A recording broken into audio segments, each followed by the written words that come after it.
Hello! So for today, mag-share lang ako ng konti tungkol sa message ni Yeshua on healing and raising our energy.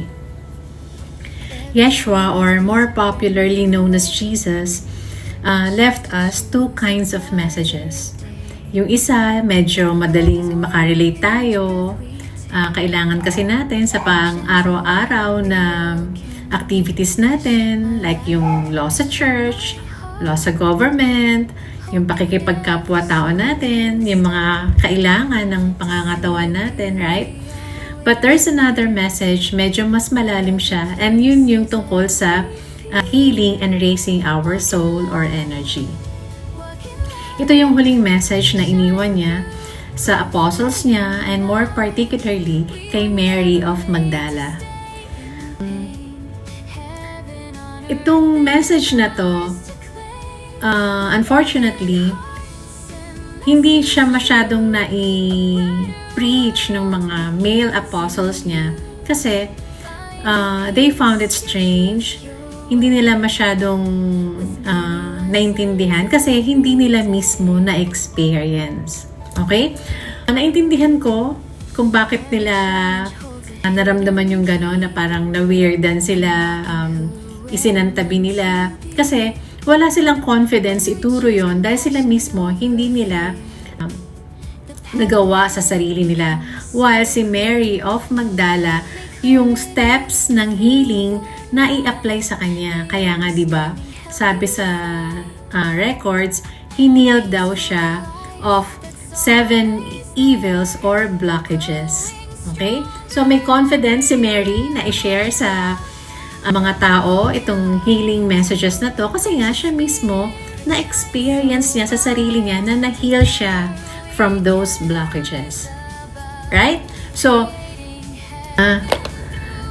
hindi tayo magtatampo sa mga male apostles kung bakit hindi nila na emphasize ang gusto itong teachings na to. We'll just be thankful na hindi natabunan talaga or hindi talaga nawala itong message na to. And ngayon, i-share natin siya sa collective dahil ito talaga yung kailangan natin sa pag-ascend or pag-detach natin sa material realm na to. Okay? So sabi ni Yeshua, we all come from the Most High, our one true source or the higher realm.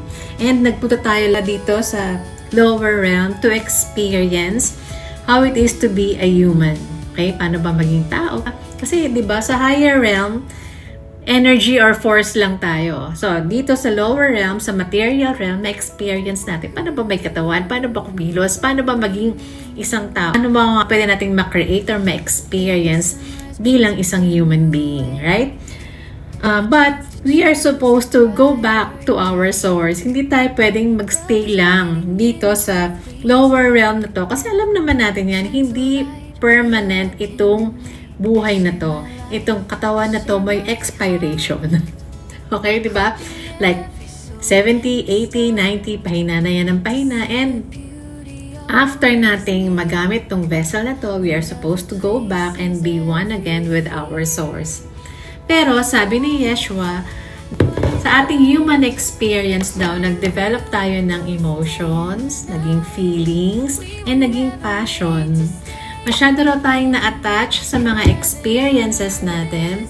Tuloy daw, nagkaroon tayo ng mga blockages or harang sa pagbalik natin sa ating source or pagbalik natin sa higher realm. Okay? Habang nag-experience tayo ng human being, dapat ang direction natin pabalik ulit sa ating source. Nahihirapan daw tayong bumalik sa ating source kasi nga nagkaroon tayo ng mga attachments or patterns sa soul or energy na yun ang nagpapahina ng energy natin. Tuloy, hindi tayo maka-detach and ascend. Kumbaga, parang let's say, ang source natin ay 220 ang voltage niya. Tayo naging 110 lang. Dahil nga, merong mga nagbablock sa energy natin, nagpapahina sa energy natin, tuloy hindi tayo makabalik sa ating source. Dapat, para tayo makabalik, kung 220 siya, tayo 220 rin. Okay? So, sabi niya, nagka-problema tayo sa pagbalik dahil sa ating passion or attachments. Masyado tayong nasarapan or masyado tayong naging ins yung reaction natin sa mga experiences natin, ayaw natin pakawalan. Okay? At na-stuck tayo dun sa experiences natin, tuloy, hindi mag-flow ng tama yung energy natin at hindi rin tayo maka-create ng heavenly human experience. Okay? So, two things will happen pagka tayo nag-heal and raise ng energy natin. One, pagbalik natin sa ating divine frequency, makaka-create na tayo ng abundant human life, yung ating heaven on earth. And second, makaka-detach na tayo dito sa material realm na to, na in-illustrate sa atin ni Yeshua nung nag-ascend siya. Okay? So, sabi niya, sa pagpanik natin ulit sa ating source, nagkaroon tayo ng blockages. At ang mga blockages na yan ay ang laziness, lust, gluttony, envy, anger, greed, and pride.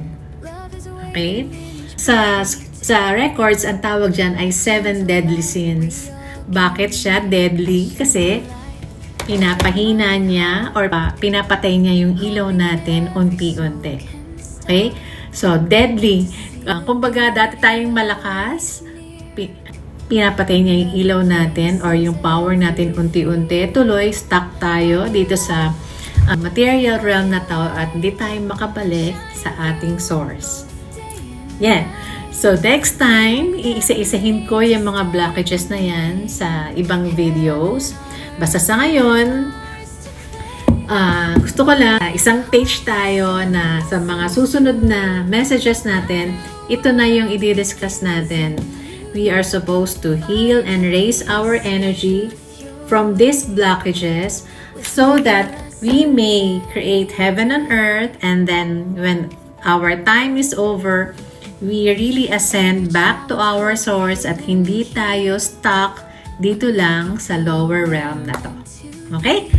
Meanwhile, as always, I send you love, light, peace. We come from the higher realm, and our stay here on this lower realm is only temporary. The human experience is a journey back to our source. But as we ascend back, we need to be aware that we have blockages, and we are to remove these blockages if we are to be one again with our source.